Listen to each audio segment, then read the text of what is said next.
Gariana, bonjour. Bonjour, Alex, ça va? Oui, content d'avoir la chance de jaser avec toi en ce moment. Finalement. Écoute, oui, exactement. Toi, tu as vraiment un parcours particulier. Alors, tu es né à Montréal. Oui. Tu as resté ici à Montréal jusqu'à l'âge de quoi? 6 ans. 6 ans. 5 ans et demi, 6 ans, oui. Et là, oui. tu es parti à Haïti. Oui. Qu'est-ce qui a fait que tu aies déménagé là-bas? En fait, mes parents ont décidé qu'ils étaient fatigués du froid et qu'ils voulaient retourner chez eux après 25 ans. Je peux très bien comprendre. Ici, justement, puis ils ont décidé de retourner au Bercail. Puis OK. toute la famille est retournée, ma soeur, mon frère et moi, mes deux parents. Donc, toi, tu as suivi aussi, bien Oui, sûr, parce oui. que tu étais jeune. Oui. Et est-ce que tu dirais que c'est un peu là-bas que tu as commencé à faire de la scène, des arts? Oui, en fait, j'ai commencé à faire la scène. Ici, j'avais 5 ans. C'était OK. à la maison Liaison interculturelle. Ça fait longtemps à Laval. Puis je l'ai faite pendant une année. Puis OK. après ça, quand je suis rentrée en Haïti, on a trouvé une troupe de théâtre qui s'appelle le Théâtre Éclosion. Puis c'est là que je me suis épanouie, que j'ai commencé à faire de la scène à 6 ans. À 7 ans déjà, je faisais partie de la troupe professionnelle déjà Ah à oui? 7 ans. Oui, oui. OK. Puis c'est là que pratiquement tout mon cheminement théâtral a commencé. Oui. Puis est-ce que déjà tu te voyais faire ce métier-là, même si tu étais très jeune? Est-ce que c'est quelque chose que tu avais en tête? En fait, moi, j'étais celle qui imitait tout le temps les autres. J'aimais ça, caricaturer mes professeurs. Ah, J'aimais... Oui, donc j'étais la petite peste de la classe qui était toujours super sneaky quand le prof était pas là, puis je prenais le lead, puis je faisais comme si j'étais le prof. OK. Oui, oui. Donc, tu avais j'ai déjà toujours... conscience de ton humour? Ben, pas du tout. OK. Moi, j'étais très dans l'interprétation et pas nécessairement dans le côté humoristique. Oui, OK. je faisais rire les gens. Puis c'était, ben, tu sais, ça va de soi. Oui, Une oui, petite oui. fille qui imite un adulte, c'est drôle.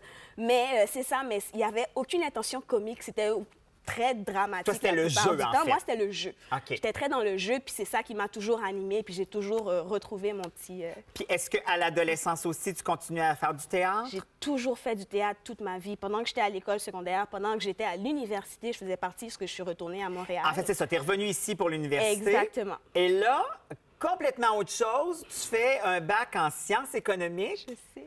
avec une spécialité en En criminologie. Alors, ma question est la suivante. Pourquoi?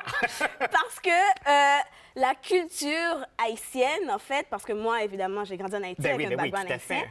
Puis les parents immigrants ne voient pas le métier d'art comme un métier. Ah non? Non. Pourquoi? Ils voient plus ça comme un passe-temps. Tu OK. le feras. On fait ça par amusement. Oui, par amusement. Donc, moi, dans ma tête, quand j'étais plus jeune, à part le fait de vouloir être caissière, mais ça, c'est une autre histoire, j'ai voulu faire la médecine. OK. Puis après ça, j'ai voulu être ingénieur. Après ça, j'ai voulu être architecte. Finalement, je me suis dirigée vers l'économie, pas par amour, mais parce qu'il fallait que je trouve un métier. OK. Puis ensuite, j'ai fait de la criminologie. C'est là que je suis tombée en amour, en fait, avec la criminologie, parce que pendant que j'étais à l'école aussi, je travaillais pour le SPVM. Ah oui, OK. Oui, Qu'est-ce que jusqu'à tu 4 faisais? ans. J'étais cadet policier au SPVM. Ah, je faisais de la ouais? brigade, oui, de la patrouille dans les rues et tout. Puis, Ah, c'est étonnant. C'est spécial. Ben, oui, parce que... Et là, à quel moment tout ça se renverse vers l'humour? Pour de vrai, tout ça s'est renversé le jour... Bien, mon père est mort en 2013. OK. Puis, ça a été pour moi un événement qui... Je me suis dit, mais pourquoi je vis les rêves de quelqu'un d'autre? OK. Moi, ce qui m'allumait, personnellement, c'était toujours de faire de la scène. Puis quand ça allait pas, je me réfugiais toujours dans quelque part où je pouvais être sur la scène, je pouvais faire de l'interprétation. Puis j'ai dit à ce moment-là, tu sais quoi? Je laisse tout ça, je retourne en Haïti, puis je vais donner des cours de théâtre à mon ancienne école. Ouais. Mais ça prend quand même, tu sais, même si, parce que des fois, tu sais, on pense à quelque chose, on voudrait faire quelque chose, mais de décider de le faire pour vrai, de tout lâcher. C'était très spontané. On a pensé que j'étais folle. Ma mère, elle s'arrachait les cheveux. Elle est comme, mais t'as une job stable, puis ça va. Puis je suis comme, oui, mais ça m'allume pas. Puis ça m'allume plus. OK. Puis je me suis dit, tu sais quoi? Tu vas faire ce que tu veux, puis tant pis ce qui arrive après. C'est pas grave. Au moins, je pourrais dire un jour que j'ai essayé. Exactement. Je suis rentrée en Haïti. J'ai commencé à donner des cours de théâtre à mon ancienne école secondaire, à l'ancienne école de théâtre où j'allais aussi. Puis ensuite, j'ai travaillé avec aussi des artistes en tant que gestionnaire de projet sur un feuilleton radiophonique où j'étais moi-même aussi une actrice. OK. Ouais. Puis l'école de l'humour a décidé d'aller en Haïti pour donner des formations. OK. Puis c'est là où Et le voilà. déclencheur Puis s'est c'était fait. une formation de 4 jours. Puis ma soeur m'a dit, l'école de l'humour est là. Pourquoi tu veux pas rentrer? Tu veux pas y aller prendre la formation? C'est là, c'est gratuit. J'ai dit OK. Puis j'ai su à ce moment-là qu'ils recrutaient des humoristes. J'avais même pas l'intention, je savais pas. qu'à la fin de la espèce de coup du formation, destin quand même. moi, je te dis, le destin fait bien les choses. La vie fait bien les choses, j'y crois. Et c'est ça. Puis j'ai passé, il recrutait les gens, 3 humoristes, pour venir représenter Haïti au Gala Haha Haïti pour la 3e édition en 2015. Et j'ai participé. J'ai été retenue parmi les 3 finalistes. On est 2 finalement à être venus, à arriver à Montréal. Le gala est arrivé et c'est là que Louise, la directrice de l'école de l'humour, m'a mise assise, oui, et elle m'a dit, je vais te dire quelque chose, ça risque de chambouler ta vie complètement, mais on a décidé de t'offrir une bourse d'études pour l'École nationale de l'humour complète de 2 ans. Effectivement, ça chamboule le lit. C'est à prendre ou à laisser, puis tu as 2 heures pour me donner une réponse. Parce qu'elle doit l'annoncer au gala. Et tu as dit oui. Et j'ai dit oui. En fait, j'ai pas hésité, j'ai pas... Non, je comprends, mais en même temps, c'est comme un retour en plus à Montréal. Oui. C'est fantastique. Montréal et moi, c'est une histoire d'amour et de... je sais pas, c'est spécial. C'est comme un in and out de couple. Et ça ressemble à quoi, ton humour sur scène? Qu'est-ce que tu aimes faire? J'aime étiqueter mon humour. J'aime pas les étiquettes, mais j'étiquette mon humour. J'appelle ça l'humour à saveur mangue érable. Mangue érable. Oui. OK. Pourquoi? Parce que, justement, de background haïtien, j'ai grandi en Haïti et je suis aussi quand même québécoise. Oui, c'est ça. Donc, j'ai grandi aussi au Québec. Exact. Donc, il y a toujours cette dualité-là dans ma personne que j'essaie de jumeler le plus que possible, puis d'expliquer en tant que Haïtienne au Québec ou en tant que Québécoise en Haïti. Exact. Je ne peux pas dire que je suis une apatride, mais je suis une bipatride.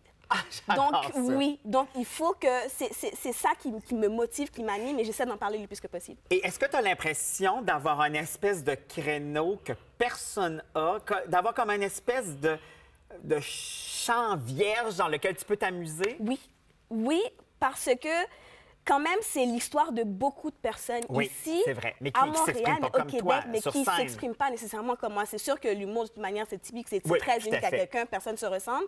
Mais c'est sûr que ce que moi, j'ai vécu, je ne suis pas ma sûre, je ne vais pas dire que personne d'autre l'a vécu, mais personne d'autre ne l'a vécu comme moi, je l'ai vécu. Tout à fait. Donc, c'est sûr qu'il y a ma touche, il y a ma personnalité, il y a ma couleur, il y a ma saveur, puis c'est très sucré.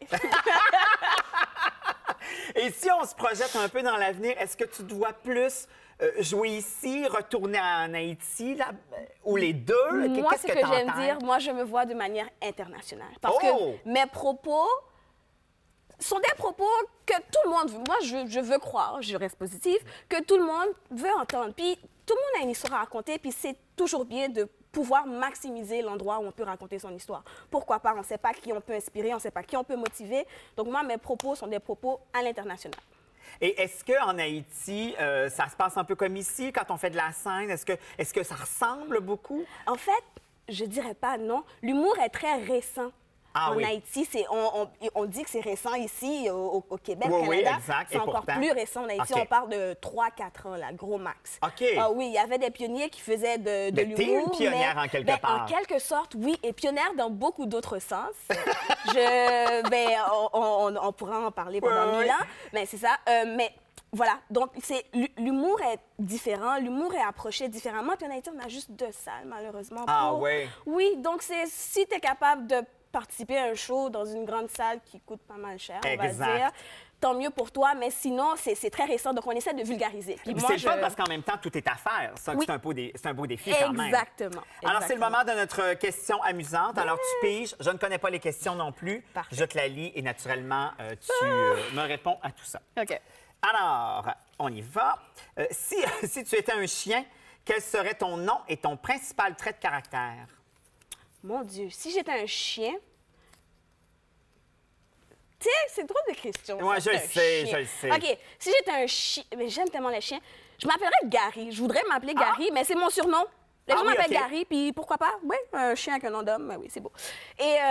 un trait de caractère? Je pense que je serais têtue. Hey, sais-tu quoi? Ça me surprend pas. Je serais têtue, c'est clairement, ce serait un chien qui a du caractère. Oui. Ce ne serait pas un chien qui passerait inaperçu. Non. Ça, c'est certain. C'est un chien qui met son pied par terre, puis tu sais qu'il est là, puis tu as du fun. Hey, Gariana, merci beaucoup. Ça a été vraiment intéressant. Puis je te souhaite le meilleur pour la suite. Puis en même temps, je ne sais pas pourquoi, j'ai zéro inquiétude. Ben merci. Ben, je le prends. Parfait. Merci énormément, Bonne Alex. chance pour la puis suite. À très bientôt. Ouais, bye.